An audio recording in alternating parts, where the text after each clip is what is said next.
Bismillahirrahmanirrahim. Assalamualaikum warahmatullahi wabarakatuh. Alhamdulillah, alhamdulillahilladzi arsala rasulahu bil huda wa dinil haqq liyudhhirahu 'ala dini kulli walau karihal musyrikun. Asyhadu an la ilaha illallah wahdahu la syarika lah wa asyhadu anna Muhammadan abduhu wa rasuluh. Allahumma salli wa sallim ala Rasulillah sallallahu alaihi wasallam wa ala alihi wa ashabihi wa man sara ala nahji wa tamassaka bi sunnati rasulih wa sallama tasliman katsira. Amma ba'du. Ittaqullaha haqqa tuqatih wa la tamutunna illa wa antum muslimun. Jemaah rahimani wa rahimakumullah, apa yang harus kita lakukan agar Ramadan di tahun ini betul-betul menjadi berkah buat kita? Maka salah satunya adalah kita melakukan pemanasan semua amal ibadah. Pemanasan tentang sholat malamnya, pemanasan tentang baca Qur'annya, stretching atau peregangan otot-otot kalau tidak atletis, tentang semua amal kebaikan, sehingga pada saat Ramadan kita gak kaget. Karena di beberapa Al-Quran Allah Subhanahu wa Ta'ala menyatakan bahwa ibadah itu sama dengan perlombaan. Di dalam surah Al-Baqarah ayat 184, fastabiqul khairat, berlomba-lombalah kalian dalam mengerjakan kebaikan. Nah, kalau ibadah satuannya adalah perlombaan, maka bagaimana dengan satu bulan yang bernama Ramadan?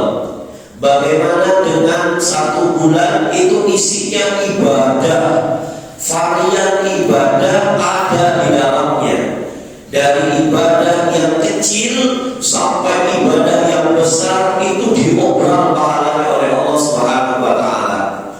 Makanya banyak para ulama yang mengatakan bahwa Ramadan ini adalah olimpiadenya ahli takwa. Olimpiade ahli takwa. Kalau kita bicara olimpiade itu pasti kita kaitkan dengan yang namanya atlet, ya, atlet, seorang atlet. Ketika dia ingin melakukan di salah satu pertandingan cabang olahraga, ya, apapun nama cabang olahraganya, atlet ini sambil menunggu dipertandingkan cabang olahraga, atlet ini gak pernah pemanasan, gak pernah stretching, gak pernah warming up, gak pernah peregangan otot latihan. Maka sudah dipastikan atlet ini gak akan pernah bisa memenangkan pertandingan tersebut.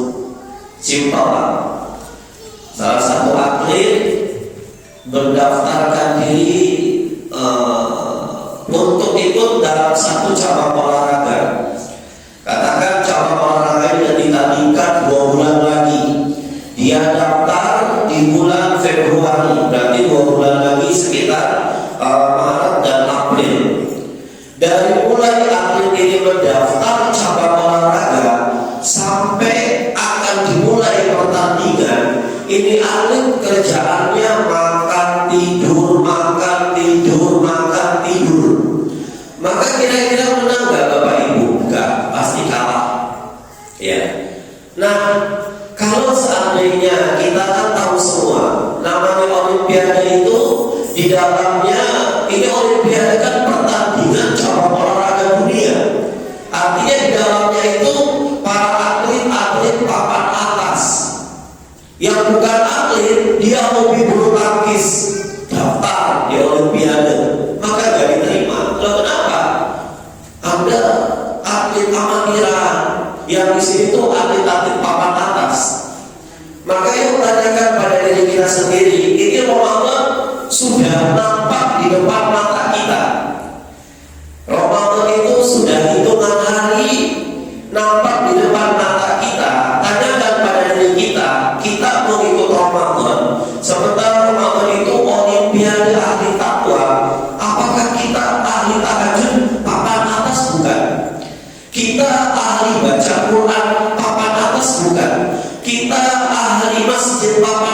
bukan.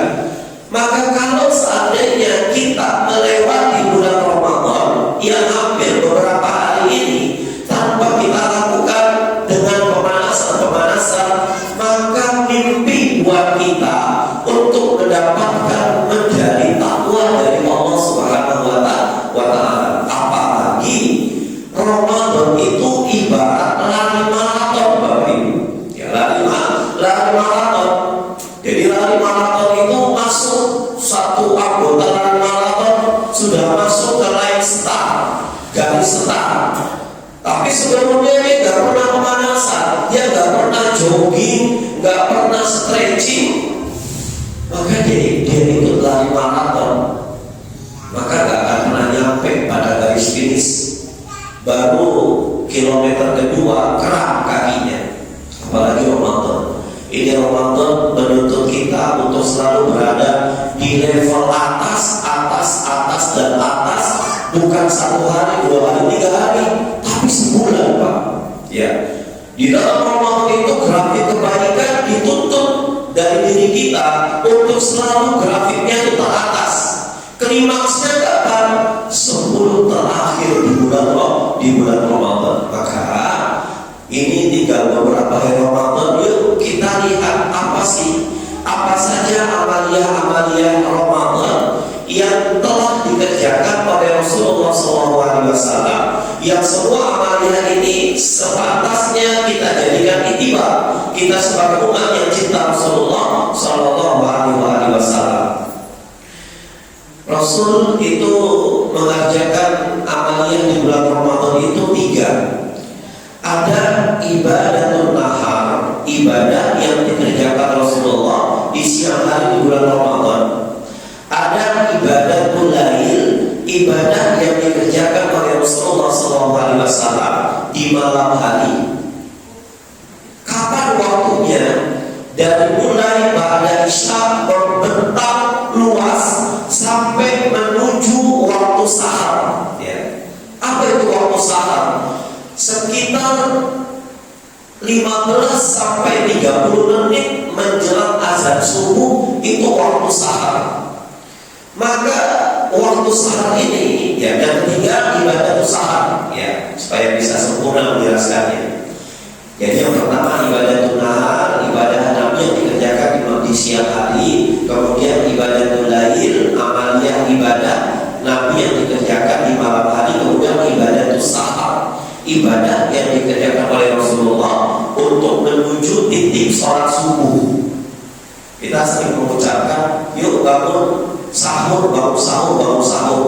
Padahal bukan bangun sahur, tapi bangun sahur. Sahur itu nama aktivitasnya, waktunya namanya sahur. Di waktu sahur, aktivitas yang paling afdol itu justru bukan sholat, bukan baca Quran, ya. Tapi apa? Yang pertama kalau Ramadan makan sahur itu afdol. Kalau bukan Ramadan apa? Wal mustaghfirina bil ashar, beristighfar di waktu sahur. Makanya saya katakan kepada jamaah, kalau Anda bangun pada saat sudah berkumandang as-salatu wassalamu alaik, Anda belum sikat gigi, kita belum berwudu semuanya. Setelah berwudu cuma ada 10 menit waktu untuk menuju adzan subuh, maka nggak ada lagi waktu sholat witir, nggak ada lagi waktu sholat sunnah. Yang ada apa? Istighfar sebanyak-banyaknya kepada Allah. Maka itu afdal. Nah, di satu amalan kan ada amalan-amalan yang memang afdal, di satu sisi amalan yang bukan afdal ditinggalkan. Contoh, kalau malam Jumat Al-Kahfi. Tapi kalau seandainya selain malam Jumat, itu yang sunnahnya apa? Suratul Baqarah sampai menjelang Isya, itu sunnahnya. Tapi berhubung ini malam Jumat, maka ada amalan yang dibaca pada saat malam Jumat sampai menjelang waktu asar. Apa? Al-Kahfi. Nah, waktu sahar itu waktu yang kita gunakan untuk istighfar kepada Allah Subhanahu wa Ta'ala. Ya. Sebelum saya masuk ke interaksi dengan Al-Quran, jadi ini salah satu amalan yang dikerjakan oleh Rasulullah SAW. Tidak mengenal siang, tidak mengenal malam, dan tidak mengenal waktu sahar. Untuk bisa mencapai titik ini kita harus tahu juga amaliyah Ramadan yang dilakukan oleh Rasulullah di malam hari selepas badai Isya itu apa? Kita kenal dengan yang namanya sholat tarawih. Padahal saya cari di kitab-kitab manapun, bahkan di hadis palsu pun gak ada yang namanya redaksi bertuliskan sholat tarawih itu gak ada. Ternyata sholat tarawih itu bukan nama sholatnya, tapi Syekh Al-Bajuri mengatakan sifat sholatnya. Jadi berapapun kita jumlah rakaat kita sholat malam, sia-sia di hadapan Allah kalau sholat itu tidak dengan fondasi tarawih. Ya. Nah, untuk sampai di sini kita mulai dengan sebenarnya Rasul itu menyebutkan sholat malam itu dengan kata-kata apa? Bukan tarawih, tapi dengan kata-kata qiyamun. Dari kata-kata qoma yaqumu, masdarnya qiyamun, artinya mendirikan. Ya, mendirikan apa? Mendirikan sholat di tengah malam. Ada dua. Yang pertama qiyamul lail. Qiyamul lail ini dikerjakan oleh Rasulullah setelah ba'diyah Isya tanpa diawali dengan tidur dulu. Ini yang namanya qiyamul lail. Apa dalilnya? Surah Al-Muzammil ayat 1 sampai 20. Isfahu aw yunqus minhu qalila aw zid 'alaihi wa rattilil Qur'ana tartila. Ya ayyuhal muzammil, wahai orang-orang yang berselimut, bangun kamu ya untuk menunaikan sholat kata Allah Subhanahu wa taala. Ini namanya qiyamul lail.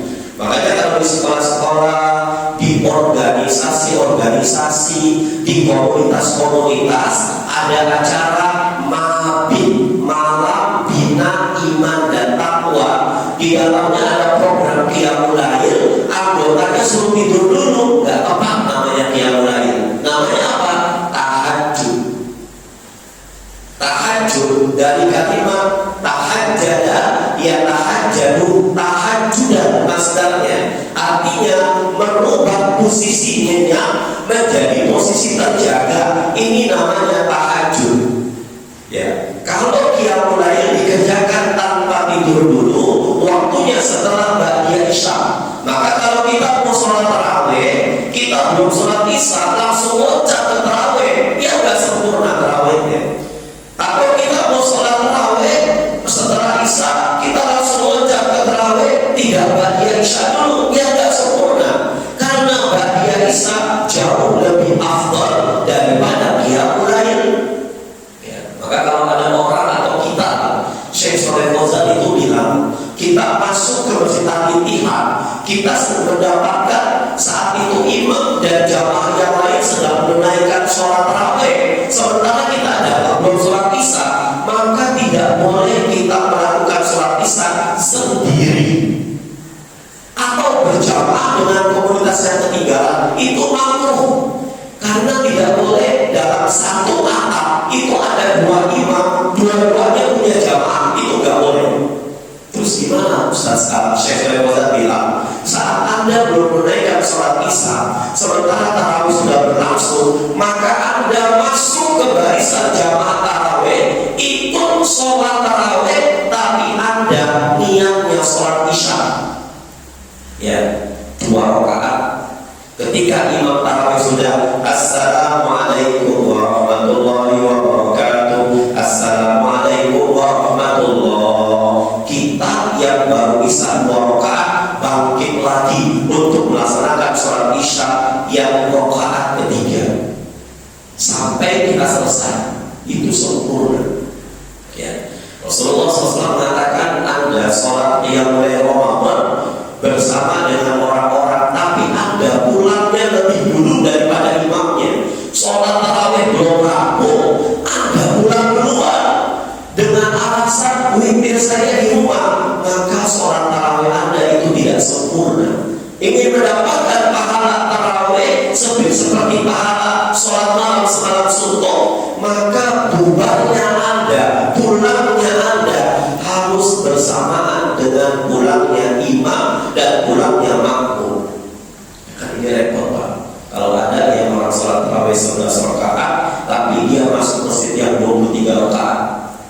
Maka kalau dia mau sempurna, nggak boleh tuh pulang duluan. Ya, harus nunggu pas 8 rakaat nunggu. Pakai apa nunggunya?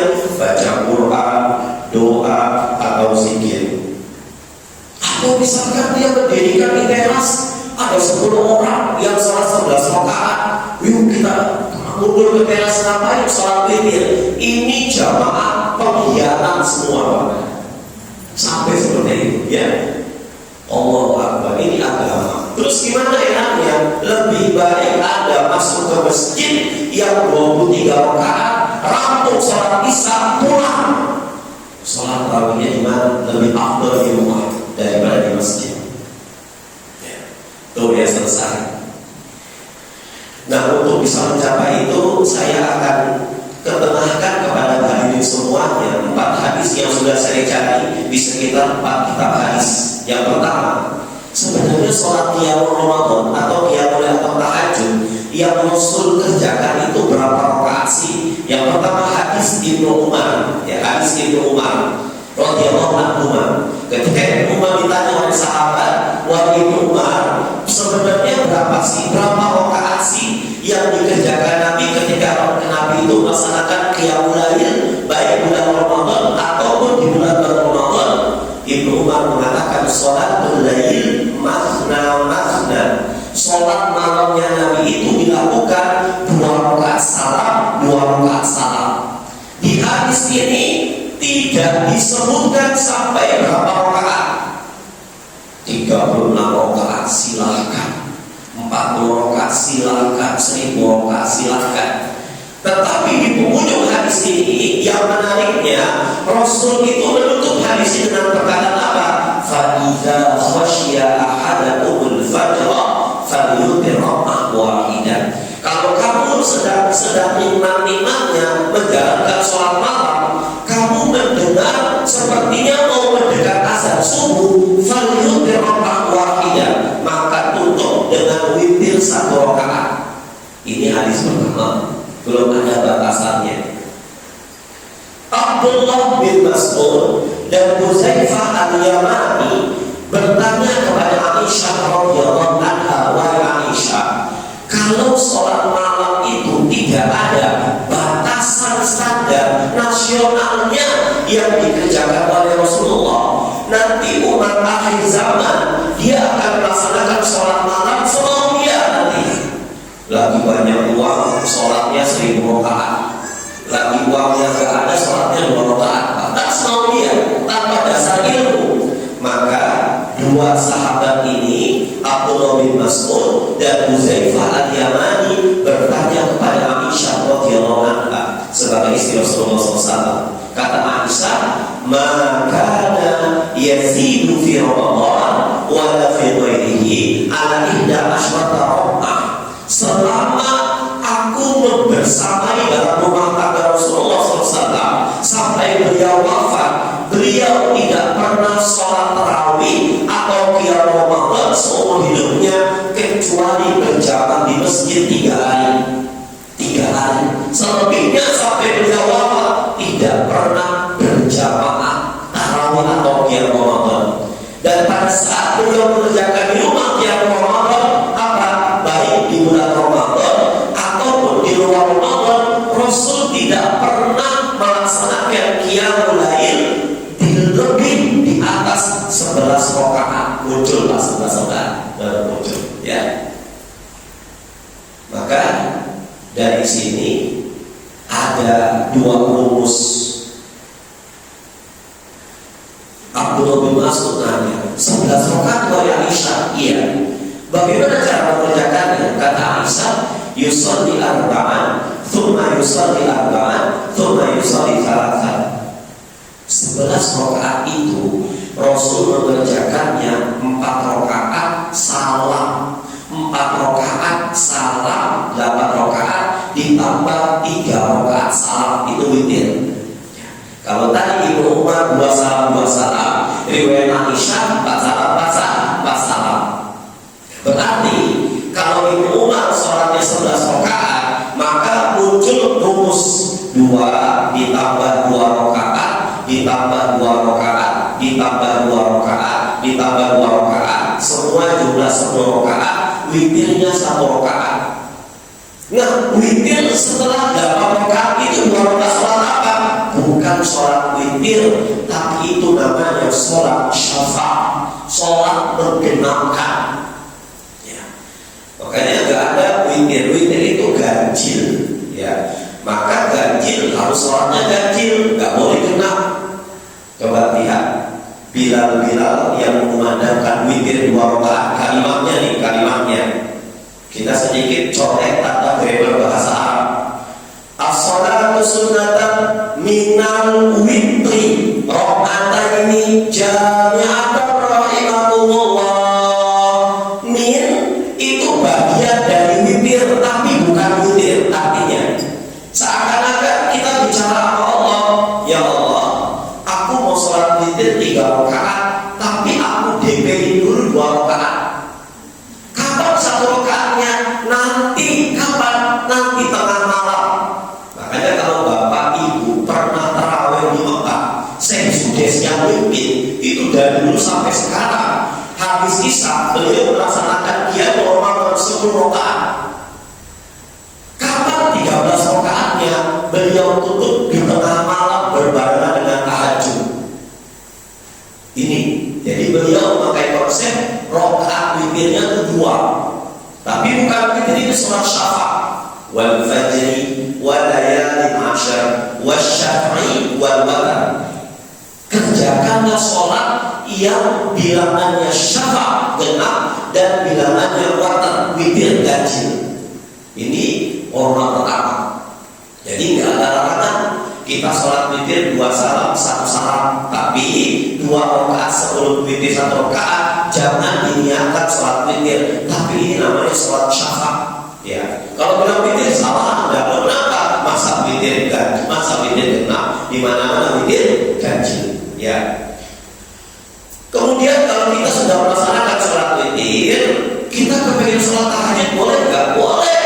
Ya, boleh. Apalagi ibu-ibu yang biasanya habis bangun tidur, suami belum bangun, anak-anak belum bangun.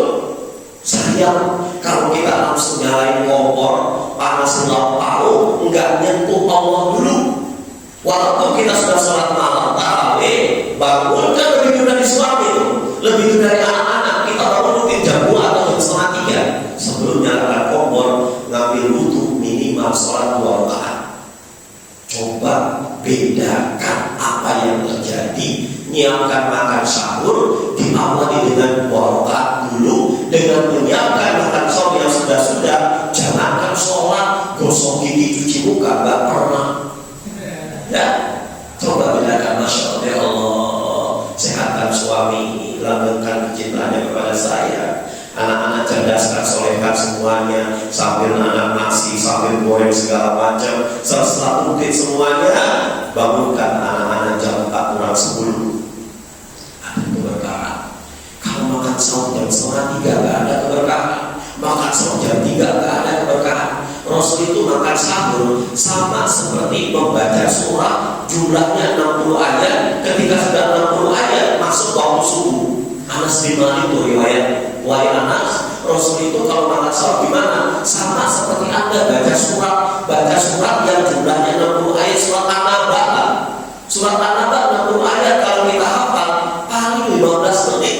Ya, maka saya kasih perenggangan waktu biar lama, minimal jam 4 menuju azan subuh setengah 5. Itu waktu yang paling afdol makan sahur. Kalau kita makannya jam setengah 3 sambil nonton Liverpool misalkan Pak, ya kan? Sambil nonton timnas, gak ada berkah. Loh, kenapa? Habis makan setengah 3, minum, sholat subuh, tidur. Jam 7 pasti lapar. Kalau posisi lapar, bawaannya males. Mau sholat duha males, lapar, ya kan? Mau sholat zuhur juga males, baca Quran males. Ini berarti gak berkah. Kenapa? Karena kita melakukan satu amalan mubah yang gak itibak pada Rasulullah SAW.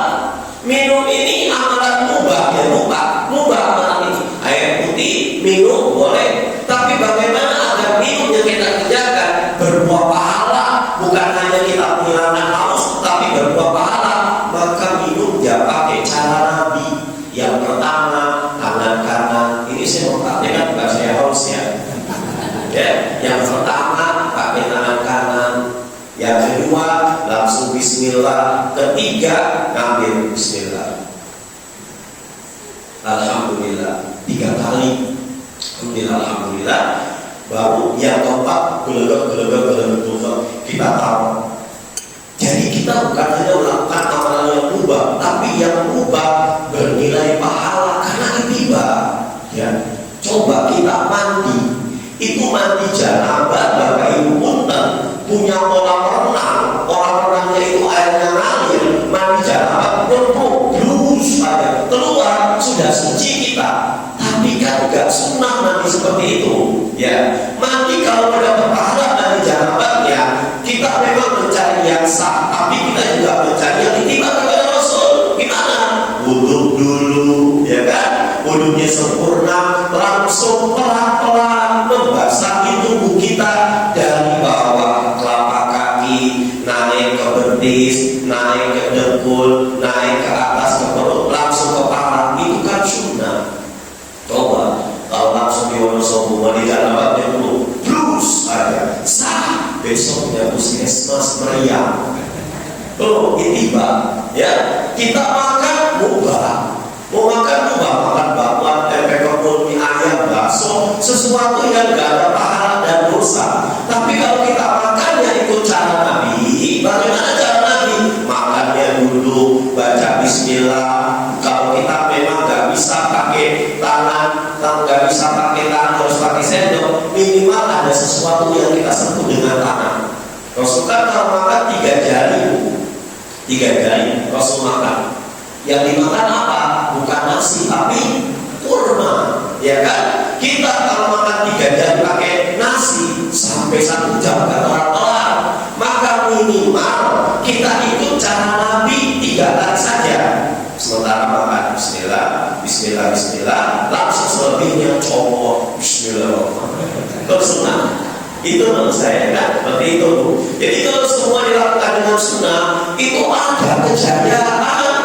Saya sering bilang ada itu masuk kamar mandi, di dalam kamar mandi itu setan apapun dulu di kamar mandi. Makanya tidak jarang orang sehat mau cewek mau laki-laki sehat masuk kamar mandi nggak hati-hati terpleset sentuh banyak di dalamnya setan segala macam. Tapi kalau kita pakai sunnah, ya kan, Allahumma inni a'udzubika minal khubuthi wal khaba'isi. Kalau terpleset terjaga dengan sunnah, maksud kayak begitu. Nah, saya lanjutkan lagi. Jadi Aisyah itu 4 salam, 4 salam maksud 3 rakaat. Hadis yang ketiga dari hadis Ibnu Abbas radhiyallahu anhu, beliau bilang, aku hampir 13 tahun itu diasuh oleh Rasulullah SAW pada saat beliau punya istri bibiku namanya Maimunah. Dan aku mendapati dari kecil sampai aku Rasulullah meninggal usia 13 tahun, kalau Ramadan tidur di tempat Maimunah, Rasul itu sholat qiyam Ramadan atau sholat qiyam lail atau tahajud tidak lebih dari 13 rakaat. Ya. Ketika ditelusuri di dalam Mu'jam itu dikatakan ternyata sehakikatnya itu Rasul 11 rakaat. Yang 2 rakaat itu apa? Sholat muqaddimah. Kalau orang Muslim bilang sholat iftitah. Tapi hadis yang mengatakan sholat khafifatain, sholat yang betul-betul ringan. Ringan apa? Gak ada suratnya, cuma Al-Fatihah gak dizaharkan. Habis bagian Isya mau menuju perlombaan tarawih, dia stretching dulu pemanasan dengan 2 rakaat. Allahu Akbar. Ya. Selesai sudah. Di Wonosobo ini yang pakai iftitah atau pakai iftitah enggak? Pakai. Kemudian kalau saya imamin di Al-Falah itu pakai iftitah. Saya awal-awal itu di sana bingung, apa yang 2 rakaat ya? Saya cari tahu. Dapat saya ilmunya di Wonosobo. Ternyata di 3 kitab, Al-Baqarah Ma'arif ada, Syekh Bajuri ada, kemudian sifat salat Nabi dan salat Al-Bani itu ada. Dari itu Abbas. B. Ya, jadi semuanya 11. Bagaimana kisah yang 23, Pak? Ini hadis dari Umar bin Khattab, ya. Hadis Umar bin Khattab, ingat ya, kitab hadis itu beda penerbit, beda halaman nomornya.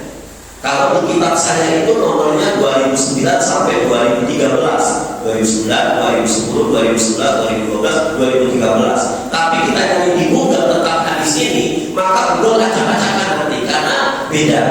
Quran cetakan Indonesia saja antara Toha Putra dengan cetakan Putra Kudus itu beda, Pak. Ya, di Indonesia saja kita nyari Quran pojok itu kalau kita nggak bilang nama tokohnya nggak dikasih Quran pojok. Quran pojok itu Quran apa? Quran kalau kita menghafal mudah, setiap lembar pas pojok pasti simbol nomor. Tapi kalau bukan Quran pojok itu udah habis lembarannya, nomornya itu dibaliknya, itu bukan Quran pojok. Biasanya buat menghafal Al-Quran itu biasanya diminta Quran pojok, ya. Maka saya tadi lihat apa? Kalau sekian.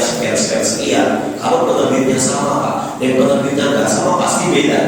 Maka orang-orang yang memang kadang-kadang kalau saya bilang vulgar, iri dengan beliau, dengki dengan beliau, kadang-kadang Pak salah halamannya, padahal yang dibaca Ustaz Ali Hidayat Qurannya dengan yang dibaca dia bisa-bisa percetakannya beda, ya, percetakannya beda. Nah, gini misalnya, setelah Rasulullah SAW wafat, itu orang sholat di Masjid Nabawi, ya, Masjid Nabawi itu habis bagian Isya, mereka ingat dulu waktu ada Rasul itu setelah bagian Isya, Rasul itu sholat sampai 11 rakaat. Tapi sayangnya cuma 3 hari.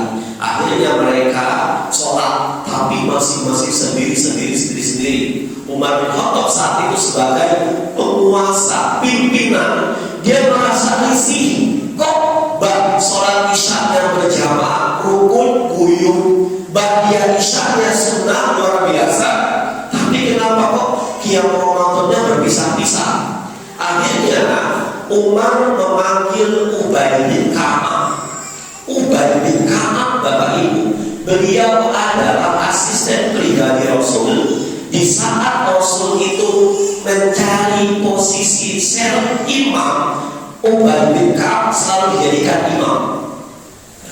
Ubay pernah bertanda ke rumah Rasulullah hanya sebatas kepengen tahu cara Rasulullah itu qiyam Ramadan. Nanya ke Aisyah, wahai Aisyah, bagaimana sih Rasul itu kalau qiyam Ramadan? Kata Aisyah, la tas'al an husnihinna wa la tulihinna. Wahai sahabat, kalau Anda ingin tahu bagaimana cara salatnya qiyam Ramadan Rasul, jangan nanya bagaimana bagusnya bacaan Nabi, pasti bagus. Jangan nanya bagaimana panjangnya bacaan Nabi, pasti panjang. Abdullah bin Mas'ud, Hudzaifah al-Yamani, Ubay bin Ka'ab, 3 orang ini memiliki kuriositas tinggi, rasa ingin tahu.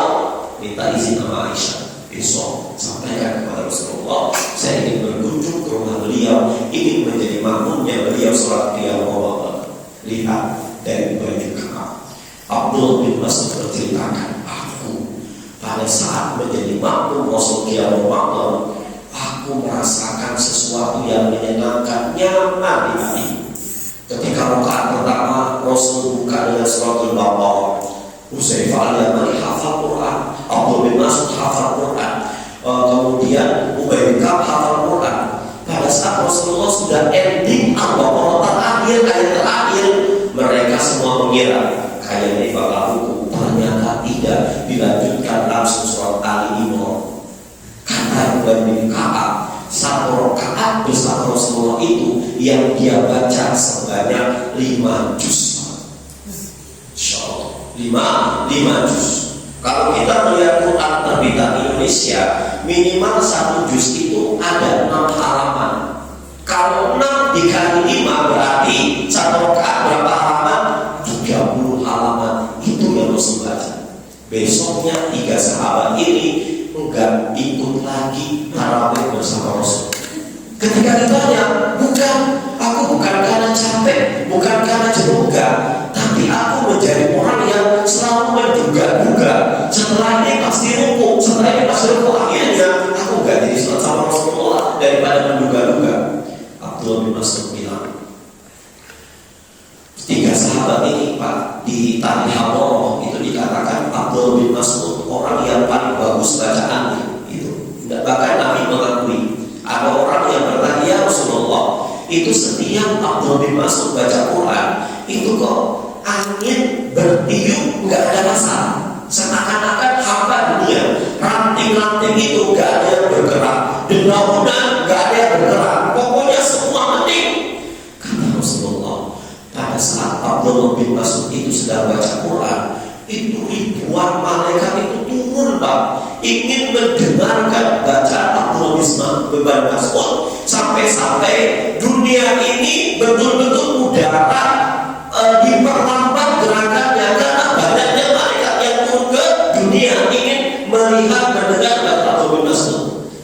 Tapi Abdullah bin Mas'ud ketika beliau mendengarkan bacaan Quran Nabi, beliau bilang, ya Allah, tidak ada aku dapatkan dari seumur hidupku aku bermakmum dengan seorang imam yang bacaannya sebagus bacaan Rasulullah, yang panjangnya sepanjang bacaan Rasulullah. Ketika beliau itu menceritakan tentang surga dalam ayat Al-Quran, aku betul-betul kepengen betul-betul masuk surga karena paham artinya ya. Ketika bicara neraka, betul-betul aku takut, bahkan aku ingin buru-buru meninggalkan dunia ini, meninggal saja. Dan saat itu ketenangan dalam diri itu muncul. Karena apa? Sholatnya begitu tertata rapi. Maka kalau kita cari di bahasa Arab, hati yang tenang itu bahasa Arabnya adalah roha, roha yahu lihat, itu artinya tenang hatinya. Maka kalimat roha ini kalau kita di bahasa dibinakan ke bahasa Indonesia itu namanya rehat. Pak, kita rehat dulu ya. Kenapa? Saya mau naik ke Sikunir itu masih kos-kosan. Kita rehat dulu biar nyaman. Maka kalau sholat dilakukan secara rehat, rakaat pertama dari rehat berubah namanya menjadi tarwihah. Ya, sholat sunnah yang dilakukan dengan sifat betul-betul nyantai, nyaman, tidak tergesa-gesa. Kalau 1 rakaat namanya tarwihah, 2 rakaat namanya tarwihatani, 3 rakaat atau lebih jumlahnya namanya tarawih. Berarti tarawih itu bukan nama sholatnya tapi sifat sholatnya. Maka teman-teman, Bapak Ibu, kajian malam ini yang harus kita perdebatkan itu sekarang bukan jumlah rakaatnya, tapi yang kita perdebatkan itu Anda melaksanakan sholat qiyam Ramadan secara tarawih apa tergesa-gesa. 100 rakaat bagus, 1000 rakaat bagus, 11 rakaat bagus. Cuma yang lebih bagus lagi apa? 1000 rakaat dikerjakan secara tarawih atau tidak? Jangan-jangan Anda 2-3 rakaat, 36 rakaat, tapi Al-Fatihahnya Doli Amin misalkan, ya kan? Berarti kan nggak tarawih. Ya sudah, daripada banyak-banyak, nggak sabar, cepat-cepat, mendingan yang sedikit saja. Yang penting tarawih itu Pak.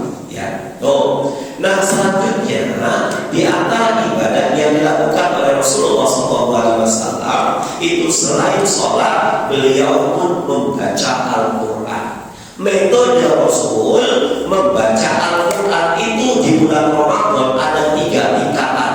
Yang pertama tahap qiraah, dari kata-kata qiraah yang rohu artinya qiraatan, membaca Al-Quran dengan Al-Qurannya tanpa dituntut untuk tahu maknanya.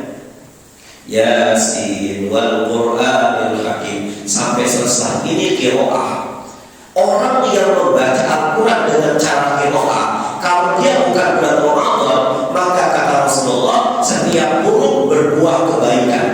La aqulu alif lam mim hasan walakin alif hasanah, lam hasanah, mim hasanah. Dan selain bulan Ramadan kita baca Quran alif lam mim, itu alif lam mim pahalanya bukan satu pahala, tapi alif lam mim kita dapat 3 pahala, 3 kebaikan. Nah, kalau dibaca pada saat Ramadan, setiap huruf dikali 1 kebaikan, dikali 30 kebaikan, dikali 100 kebaikan, itu di bulan Ramadan, itu qiraah. Ya, qiraah. Maka yang kita budak itu bukan hatam, Pak. Rasul itu setiap tahun, terutama di bulan Ramadan, itu menghatamkan Al-Quran 1 kali hatam setiap tahun. Rasulullah SAW. Kita ngejar hatam karena mau buru-buru makan ingkung, ya, gitu misalnya. Maka lebih baik Ramadan ini kita cuma dapat 3 juz, cuma bacanya tartil, ya kan? Daripada 30 juz acak-acakan. Quran bilang rubba qari'ul Quran wal Quran lani. Berapa banyak orang yang baca Al-Quran, tapi Al-Quran itu menjadi laknat buat orang itu. Ya, maka lebih baik 1 juz tartil daripada 3 juz acak-acakan. Lebih baik 3 juz tartil daripada 30 juz tapi acak-acakan bacanya. Tuh, itu qiraah. Nah, kalau kita sudah tahap qiraah, maka untuk Ramadan yang ini kita kan biasanya qiraah yang baca Quran, udah selesai masuk hatam. Nah, untuk Ramadan tahun ini kita mencoba tahap dengan tilawah. Qiraah, tilawah, apa bedanya? Tilawah itu membaca Al-Quran dituntut untuk tahu artinya. Bismillahirrahmanirrahim. Jangan beranjak ke Alhamdulillahirrahmanirrahim kalau kita belum tahu maknanya. Oh, ya. Ar-Rahmanirrahim. Jangan beranjak ke Maliki Yaumiddin kalau kita belum tahu makna Ar-Rahmanirrahim. Maka target kita di tahun ini mudah-mudahan kita bisa hafal baca Al-Quran dan hafal terjemah Al-Quran. Siapa yang pernah hafal? Saya Ustaz, saya. Alhamdulillah. Siapa yang seumur hidup pernah hafal membaca terjemah Al-Quran? Kalau tuh ada loncat. Apa sih Ustaz keutamaannya orang baca Quran dengan tilawah? Ada hadis, ma ijtama qaumun fi baitin min buyutillah. Tidak ada satu komunitas yang duduk di masjid di rumah Allah, dia buka Al-Quran, kemudian dia ingin tahu makna Al-Qurannya, maka kata Rasulullah, nazalat alaihi sakinah, diturunkan ketenangan buat diri kita. Makanya imam-imam Haramain, Imam Mekah, Imam Madinah, itu kalau baca Quran, kenapa kadang-kadang dia nangis, tersendat-sendat? Karena apa? Dia tahu maknanya. Orang kalau baca Quran tahu maknanya, itu lebih meresap daripada tidak tahu maknanya. Orang-orang Arab sering mendapatkan orang Indonesia di depan Ka'bah baca Quran, mereka sambil ketawa senyum-senyum, sementara di belakang orang Arab nangis. Orang Indonesia bingung, saya kenapa? Ayat yang Anda baca itu tentang hari kiamat, bro. Kenapa Anda baca senyum-senyum? Karena tidak tahu maknanya. Tuh, ya. Nazarat alaihi sakinah, ketenangan jiwa. Kemudian apa lagi? Wa ghasyiyatuhumur rahmah. Allah cucurkan rahmat kepada kita. Kalau Allah sudah cucurkan rahmat kepada kita, kita mau apa dikabulkan Allah Subhanahu wa taala. Kemudian wa hafathumul malaikat. Malaikat itu membentangkan sayapnya. Artinya apa? Memohon kepada Allah untuk membuat teduh orang-orang yang baca Quran dengan maknanya. Terakhir, wa dzakarahumullahu fima indahu. Allah malaikat, coba kamu cek siapa yang sedang mentilawahkan Al-Quran, disebutkan namanya di Baitul Ma'mur di hadapan Allah Subhanahu wa taala. Ini tilawah, ya. Jadi tilawah itu baca Quran, kemudian tahu maknanya. Yang terakhir, level paling tertinggi apa? Tahfidz. Tahfidz itu bacaannya tepat, tilawahnya tahu artinya, kemudian dia menghafal. Rasul menyebut orang yang hafal Quran itu bukan hafal bukan al-hafid, bukan al-hafidhah, tapi Rasul menyebutnya hammalatul Quran, orang yang betul-betul membawa Al-Quran. Hammalah itu membawa apa? Bukan hanya sebatas hafalan. Sifat dan kriteria Al-Quran itu dibawa dalam gerak-gerik tutur kata dalam kehidupannya. Aku qouli hada. Ini yang bisa kami sampaikan. Mohon maaf lahir batin, kelebihan 7 menit mudah-mudahan ikhlas, ridha, kita nyambut Ramadan dengan husnul khatimah. Wallahu a'lam. Assalamualaikum warahmatullahi wabarakatuh. Waalaikumsalam warahmatullahi wabarakatuh. Terima kasih Pak Ustaz.